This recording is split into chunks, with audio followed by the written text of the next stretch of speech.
Amar Rabbi Akiva, Ashreich Yisrael, Mimatar Esther. The end of the Mishnah is Ma Mikveh Mitar Esat Mayim, HaKadosh Baruch Hu Mitar Es Yisrael. So I'm going through a number of aspects of this. What's the pshat? Ma Mikveh Mitar Esat Mayim, HaKadosh Baruch Hu Mitar Es Yisrael. So what is it when a person goes into the mikveh? What must he be certain to do? He has removed all the chatzitzis for shteitza, but what does he have to do in order to have a tefillah? He has to be certain to close his mouth and to close his eyes. If he's not careful to watch his mouth and watch his eyes, then it's going to be a problem for him. As far as he can be yaitz in the tefillah, but it's not going to be so good either. Shots like this. Some of the Meforshim say that just as when a person and they close their mouth and close their eyes, a person who wants to become pure, HaKadosh Baruch Hu will take him, will purify him, but has to also watch his mouth and watch his eyes. That's just a reminder in that respect as well. The Brisker Rov, I'm just giving you a number of ideas as we get ready for Yom Tov. The Brisker Rov once went to Poland, and there in Poland, the Hasidim were watching him and made him feel uncomfortable because they scrutinized every move he made. He said, "Why are you looking at me this way?"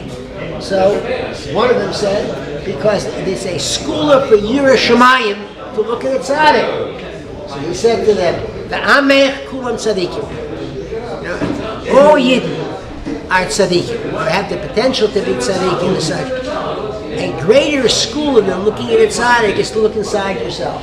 If you look inside yourself, then you have more of a chance to becoming a tzaddik. And it's an emissazach too. A person has to use every means available. And when you einecha roim es marecha, achas v'sholom. And then we last one to say that we should look at our tzaddikim and become more mekusha to a HaKadosh Baruch Hu from that. But in truth, a person looks inside himself, and he's going to be able to be even more so on that road as such. Right.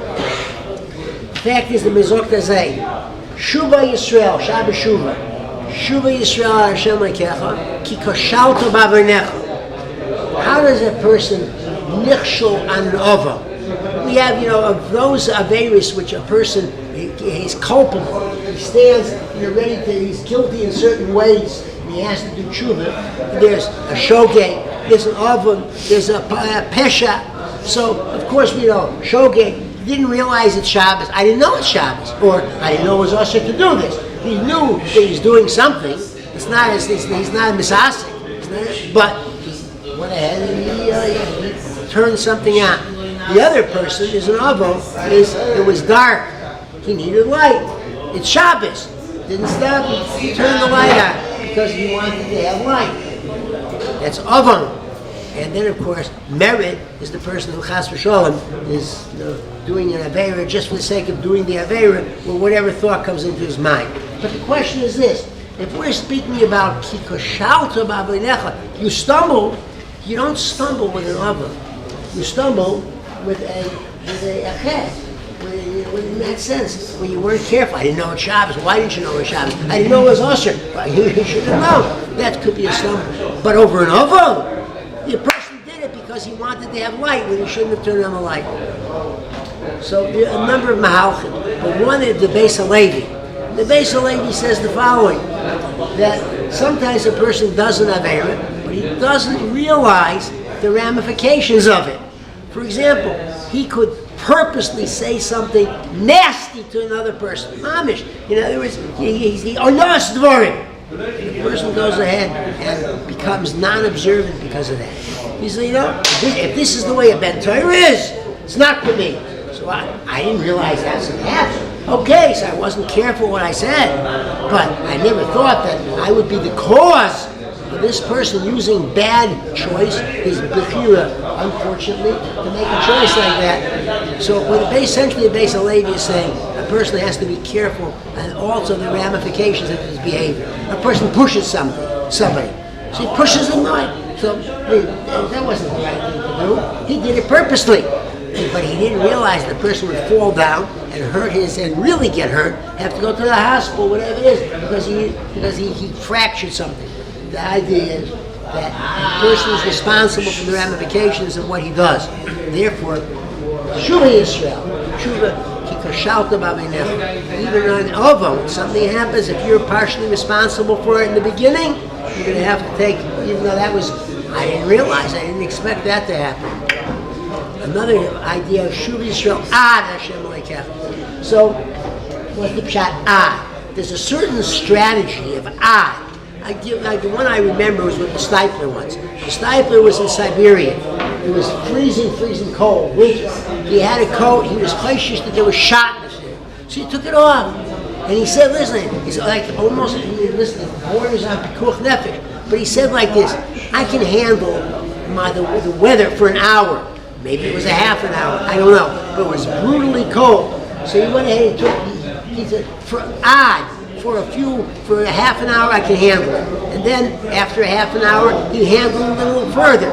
A little more, until he went through the whole night, and whatever he was able to do to get clothing for himself, he did.